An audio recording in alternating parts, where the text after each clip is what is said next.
Hey guys, so this is my first actual video ever. So I've been putting off doing this kind of thing for a long time, even though I've really wanted to forever. So the first video that I really wanted to do is things I wish I knew before I competed. For anyone who's considering competing or is in the process of prepping to compete for their first show, I know for me I learn so much after every show, and sometimes I think it'd just be nice to have someone to really lay it out there for you. So I hope this video can be of help.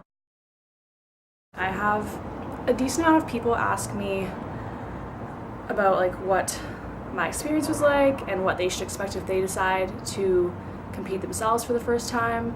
And one of the main things I always say, within the top 3 things I'd probably say, is that it's really expensive. So food, I think I'd willingly say, is one of the greatest expenses. People think competitors don't eat, but we eat a lot. You're eating about 5-6 meals a day typically, and it's a really particular type of food, so it costs a lot of money.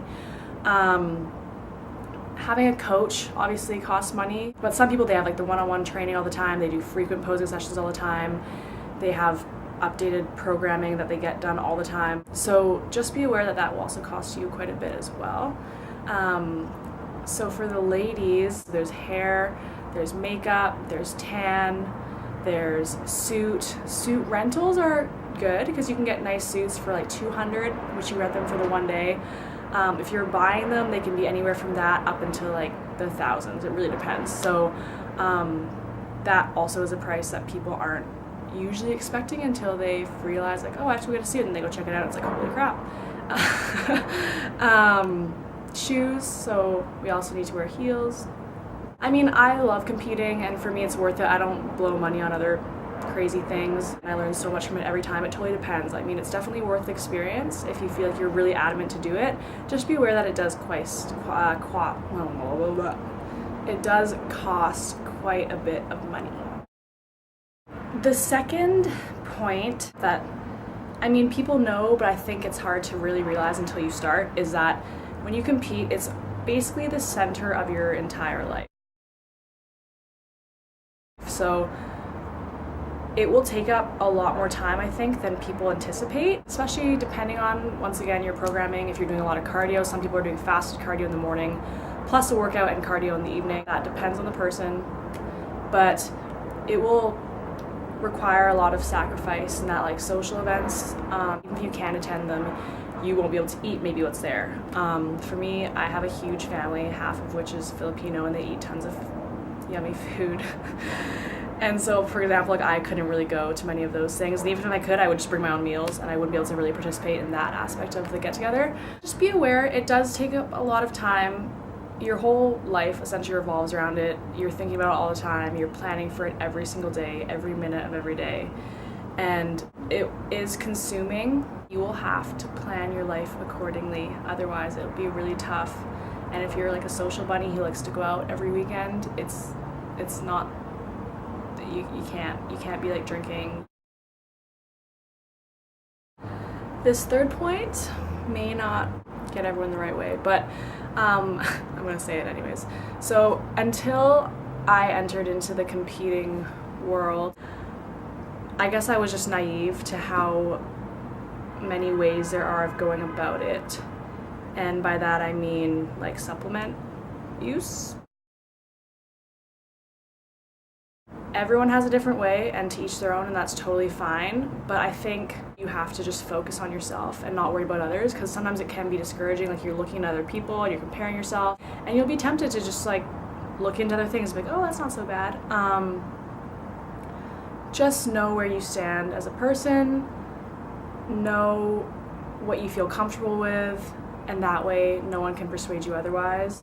When you're wanting to achieve a certain physique, there's a lot of pressure. I think it's important to go in knowing where your limits are, or at least what do you want for yourself, what do you want to get from this experience, how far are you willing to go. So consider that before you start as well. The fourth point I'll make before I talk your guys' ear off is I weirdly feel sometimes that post-comp is just as, or even more difficult sometimes than before the competition. They're both hard, but in such different ways. A lot of people struggle after competition. It's a huge mind game, because you're going from this point of being super lean. You've revolved your entire life for several months or weeks at least around this one day, and then the day's over and you're left kind of like, what do I do? So another thing that I would look for in a coach is someone who's willing to help you with a reverse diet and help you for the weeks following, because I do think a lot of people have a really hard time, and it can result in a lot of negative habits like disordered eating, overall like depressed state of being. And so I think there's just finding that balance again that's really important. Otherwise, you will not have a positive experience afterwards. And so I do think for people after their first show, I think their post-competition turnout, so their response to it and how they're able to deal with it, I think it determines if they should ever compete again.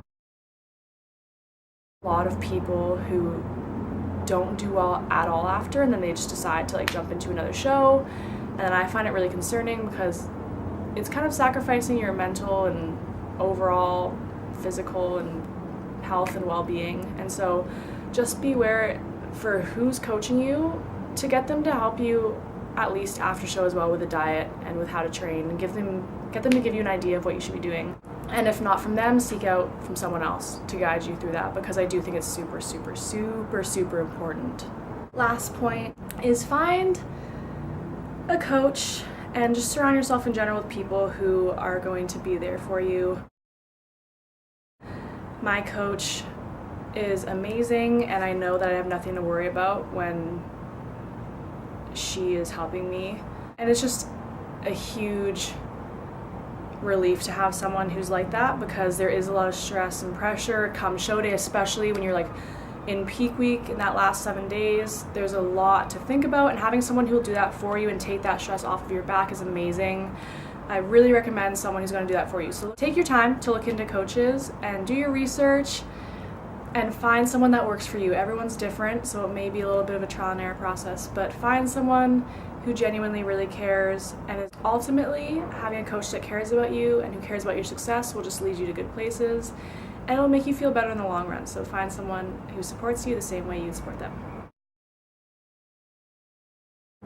Anyways, so I'll leave it at that for now.